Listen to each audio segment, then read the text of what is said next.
Hi, I'm Bill Blain, strategist here at Shard.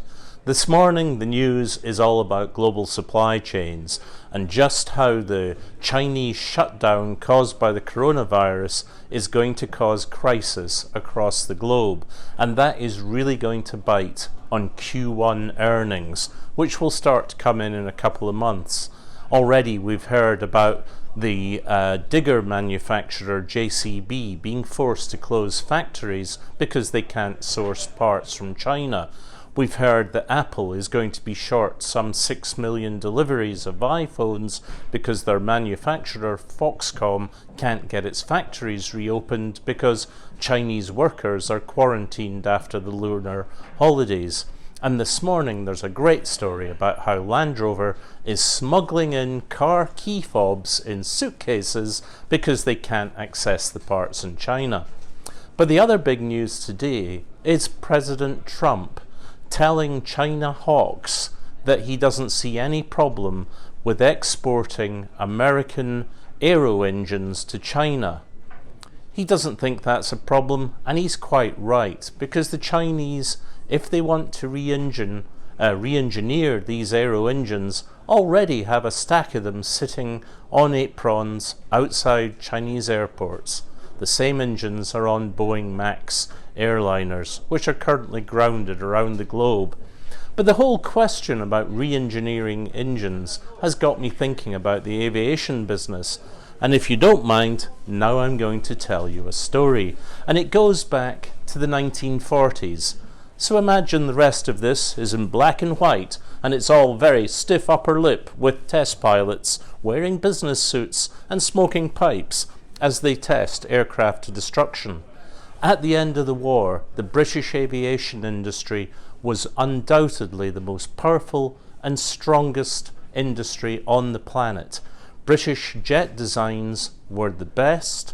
The engines were very reliable, unlike German engines, which during the war exploded after 10 hours use, and they were efficient. And the British were determined to build an aviation business out of it. Unfortunately, the Chancellor of the Exchequer took the decision to effectively give Russia some of the British jet engines, and just a few years later in Korea, that engine was powering the MiG-15. Over 17,000 MiG-15s were built. It's still the biggest production run of any jet fighter.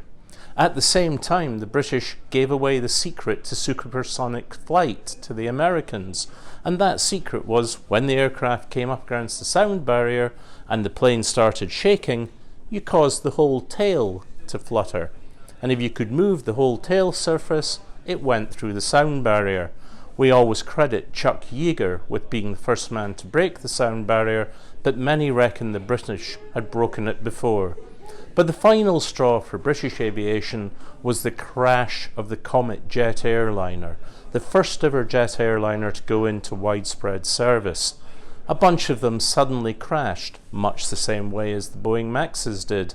But rather than deny there was a problem, de Havilland, who made them, went out, put on a stiff upper lip, rebuilt and recovered the aircraft, and discovered the then little-known issue of metal fatigue. They repaired it, but it took so long, Boeing had managed to catch up and had introduced the Boeing 707, the first jet airliner to serve across the Atlantic. As a result, in the space of 20 years, Britain completely lost its leadership of the global aviation market. However, today, with Boeing in such trouble, because they're manufacturing the MAX, which nobody now wants to fly on, the Boeing 77X, which is years late and no airline particularly wants, and the Dreamliner, where orders are falling, people are thinking it's time that we had a new competitor coming into the space.